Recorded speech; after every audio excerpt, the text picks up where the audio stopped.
Hello my dear students, Gayatri Vidya Mandir उच्च माध्यमिक विद्यालय सांचौर जिला जालौर के हमारे इस YouTube चैनल में आप सभी का एक बार फिर स्वागत है। प्रिय विद्यार्थियों, मैं अनिल कुमार सोनी, कक्षा 8, विषय गणित, अध्याय 11, क्षेत्रमिति, प्रश्न 11.4 के सवाल नंबर 4 से आज हल कराऊंगा। प्रिय बच्चों, देखो आपकी पुस्तक में सवाल नंबर 4 में मिलान कीजिए लिखा है, एक घनाभ की विमाएं 60 सेमी गुणा 54 सेमी गुणा 30 सेमी है। इस घनाभ के अंदर 6 सेमी भुजा वाले कितने छोटे घन रखे जा सकते हैं। तो बच्चों देखो, बड़ा ही सरल सवाल हमारे पास में ये, हमारे पास में एक घनाभ की विमाएं दे रखी है। एक घनाभ की विमाएं यानी घनाभ की लंबाई L बराबर 60 सेमी, चौड़ाई B बराबर है हमारे पास में 54 सेमी, वह ऊंचाई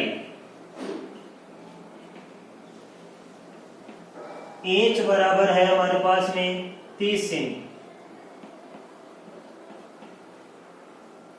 और हमारे पास में इसमें लिखा है इस घनाभ के अंदर 6 सेमी भुजा वाले कितने छोटे घन रखे जा सकते हैं। तो लिखेंगे कि माना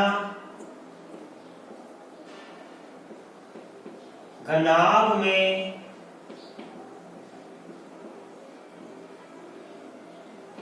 छह सेमी भुजा वाले n घन रखे जा सकते हैं। घनाभ के अंदर यानी एक बड़े डिब्बे के अंदर छोटे कितने डिब्बे ये रखे जा सकते हैं। इन घनों की संख्या में ज्ञात करनी है। तो घनाभ में 6 सेमी भुजा वाले n घन रखे जा सकते हैं, हमने मान लिया। तो लिखेंगे इसलिए प्रश्न अनुसार क्या हो गया, प्रश्न सर हो गया, ध्यान देना, n गुणा एक घन का आयतन बराबर घनाभ का आयतन।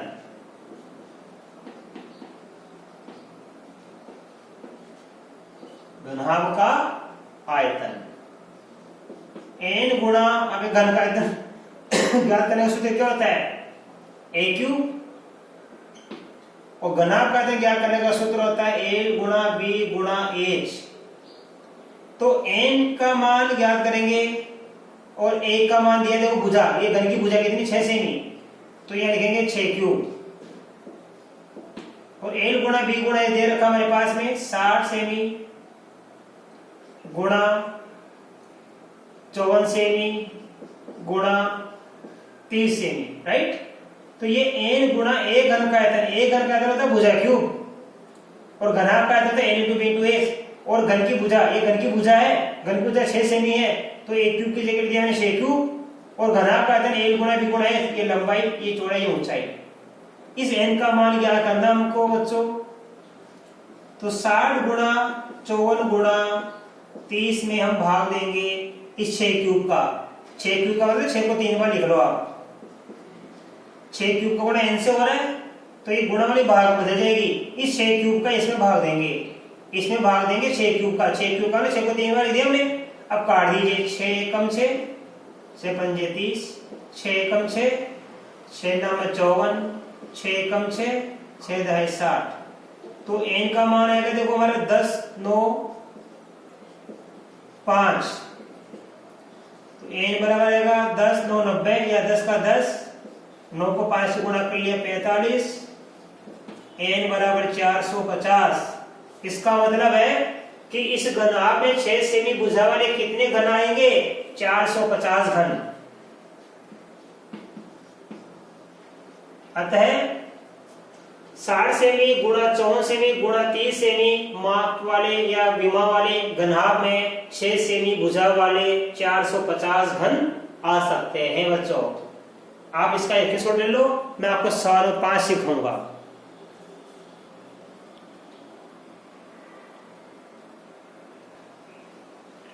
अब देखिए बच्चों, सवाल नंबर 5 में लिखा है, एक ऐसे बेलन की ऊंचाई ज्ञात कीजिए जिसका आयतन 1.54 मीटर क्यूब और जिसके आधार का व्यास 140 सेमी है।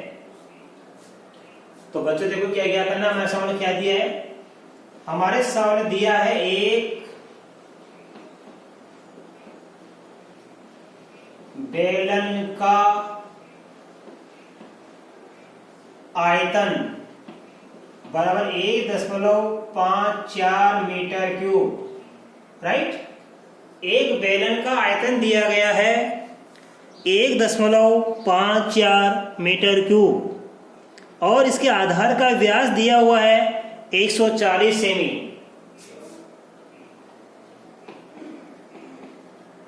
बेलन के आधार का व्यास दिया हुआ है 140 सेमी। इसलिए बच्चों बेलन के आधार की त्रिज्या ज्ञात करेंगे हम। त्रिज्या को बोलते हैं आर। त्रिज्या व्यास की आधी हो जाती है, तो 140 में हम 2 का भाग दे देंगे बच्चों, तो प्राप्त हो जाएगी 70 सेमी। और 70 सेमी का मीटर बनाएंगे तो 70 में 100 का भाग देंगे, 0 से 0 कट गया। ऐसे समझ में 7/10 रख दीजिए या 0 से 7 रख दीजिए आप, ये आ गया हमारे पास में 7/10 मीटर।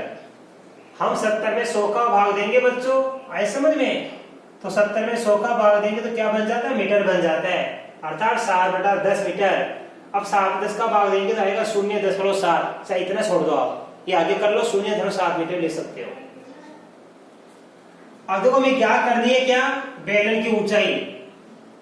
तो लिखेंगे माना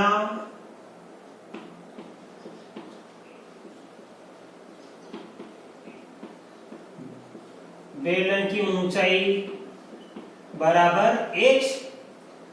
देखो बच्चों बेलन का आयतन दिया हुआ है, बेलन के आधार का व्यास दिया था, 2 का भाग दे लिया अपन ने, त्रिज्या ज्ञात कर ली।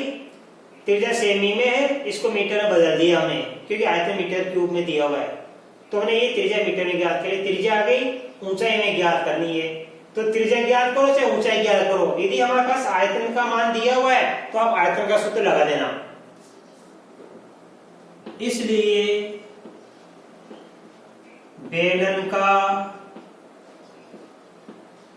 आयतन बराबर होता है πr²h। अब देखो बच्चों पाई का मान तो होता है 22/7 r²। r का मान कितना, 7/10।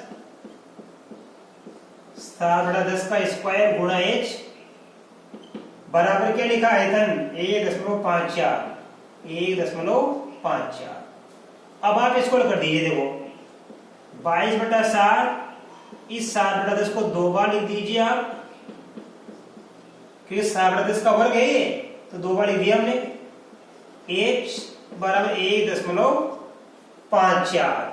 अब हम h का मान क्या करें, देखो आप ये 7 को 7 से काट दीजिए, कोई फर्क नहीं पड़ता है। अब देखो हमारे पास ये h का मान क्या करने के लिए, ये 10 और 10 का इससे तिरछा गुणा हो जाएगा, 1.54 का गुणा होगा 10 गुणा 10 से, ये भाग है तो भाग वाली तो क्या हो जाएगी, गुणा में चल जाएगी, और ये दोनों का गुणा है, ये गुणा वाली भाग हो जाएगी, इन दोनों कैसे भाग हो जाएगा, 22×7 = 154 ऐसे। देखो यहाँ पे h बराबर, अब देखो बच्चों यहाँ पे हम इस 1.54 का गुणा करेंगे 10 गुणा 10 से, तो 10 का 10 से गुणा 100 होता है, तो आप क्या करेंगे, इस 10 में बढ़ा दो और दोनों शून्य काट दीजिए, चाहे गुणा करके देख लेना। 1.54 को इस 100 गए, 100 से गुणा करेंगे तो 154 बच जाएगा, तो ये 154 बच गया ऊपर, और नीचे 22 का 7 से गुणा करेंगे 154। 154 से 154 का भाग कितनी बार जाएगा? एक बार, 1 मीटर।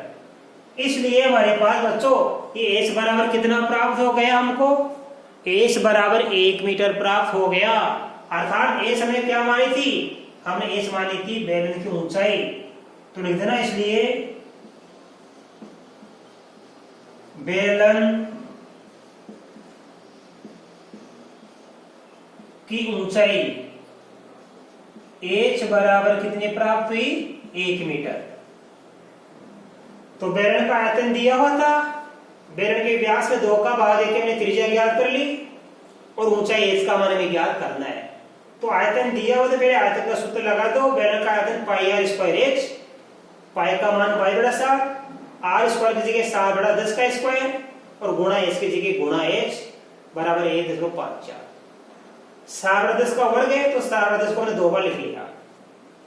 अब इन 7 से 7 कट गया, इन दोनों का है इससे हो जाएगा तिरछा गुणा, ये तिरछा गुणा और इन दोनों का लग जाएगा भाग, क्योंकि गुणा वाली भाग में लग जाती है और भाग वाली गुणा में चल जाती है। इस प्रकार हमने ये बेलन का आयतन दिया हुआ है तो बेलन की ऊंचाई ज्ञात करना सीख ली। अब आप बच्चों इसका इसमें छोड़ लो, मैं आपको सवाल नंबर 6 सिखाऊंगा।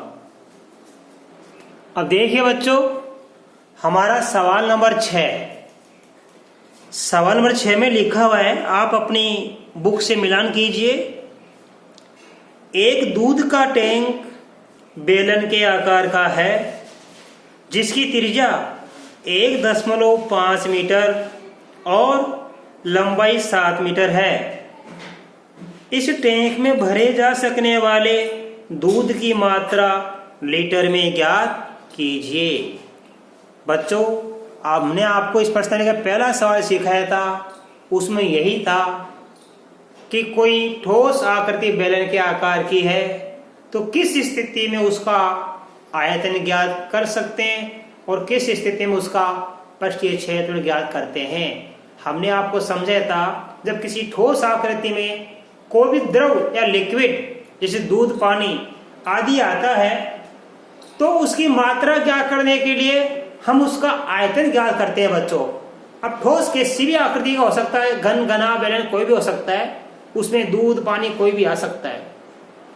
तो लिक्विड या द्रव की मात्रा यानी इस मात्रा का आयतन ही होता है। तो इस टैंक में ये बेलनाकार दूध का टैंक है,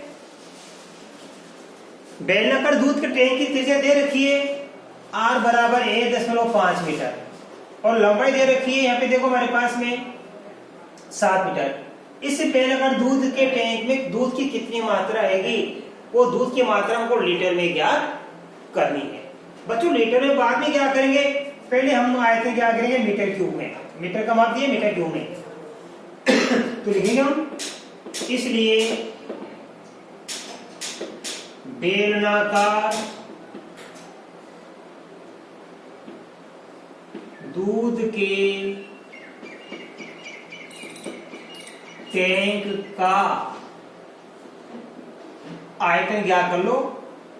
टैंक कैसा, बेलनाकार, तो बेलन है, बेलन का आयतन का सूत्र लगा दीजिए वापस, पाई आर स्क्वायर एच, पाई का मान 22/7, आर स्क्वायर यानी आर का मान 2 बार लिखेंगे। आर का मान कितना 1.5 का वर्ग और एच का मान है 7 और ये दीजिए आप मीटर क्यूब। तो 22/7 गुणा 1.5 गुणा 1.5 गुणा 7, 1.5 का वर्ग 2 बार लिख दिया हमने। अब देखो 7 से 7 कट गया, अब हम गुणा करेंगे बच्चों। देखो यहाँ पे 22 को 1.5 से, तो ये 15 दूनी 30 की शून्य यहाँ से लेके 3, 15 30 और 3 33, एक संख्या छोड़ के दशमलव, गुणा में 1.5 फिर बच गया। अब 33 और शून्य का मतलब 33 होता है, अर्थात 33 को 15 से करेंगे हम, तो इसको हम लिख सकते हैं फिर 33 गुणा 1.5 मीटर क्यूब। अब 33 को नहीं तो 5 से करेंगे, तो 15 थी 45 की 5 असली की 1, 45 और 1 46, 46.5 मीटर क्यूब। तो बेलनाकार दूध के टैंक का आयतन आ गया 46.5 मीटर क्यूब। अब देखो बाकी का यहाँ बता रहा हूं मैं, चूंकि 1 मीटर क्यूब बराबर कितना होता है बच्चों, आपको बता रखा है 1000 लीटर। तो 1 मीटर क्यूब बराबर 1000 लीटर होता है। हमें क्या करना, 46.5 मीटर क्यूब का कितना लीटर होगा, यानी 96.5 मीटर क्यूब को लीटर में बदलने के लिए हम इसको 1000 से गुणा कर देंगे। इसलिए 46.5 मीटर क्यूब बराबर 1000 गुणा 46.5 लीटर। अब देखो ये गुणा करेंगे, गुणा में क्या दशमलव है, इस दशमलव को हटा दो, एक अंक इधर, ये शून्य काट दो आप। तो 100 का गुणा 465 से करेंगे तो 465 का गुणा 1 से करें 465, 2 की 2 गुणा करके देखना, तो ये आ गया 6,500 लीटर। इसलिए बेलनाकार दूध में दूध की मात्रा कितनी आएगी, 46,500 लीटर उसमें दूध आएगा बच्चों। तो इसके आज हमने 11 से 4 प्रश्नावली के बच्चों 3 सवाल सीखे। सवाल में 4, 5 और 6। और मैं आशा कर सकता हूं कि आज बताए गए ये तीनों ही सवाल आपको बड़ी अच्छी तरीके से समझ में आए होंगे। आप इन सभी सवालों को बच्चों अपनी नोटबुक में उतारना और इनका बिल्कुल अच्छी तरीके से अध्ययन करना। इसके बाद बच्चों इस प्रश्नावली के आगे के सवाल मैं आपको कल के वीडियो में सिखाऊंगा। तब तक के लिए आपको धन्यवाद।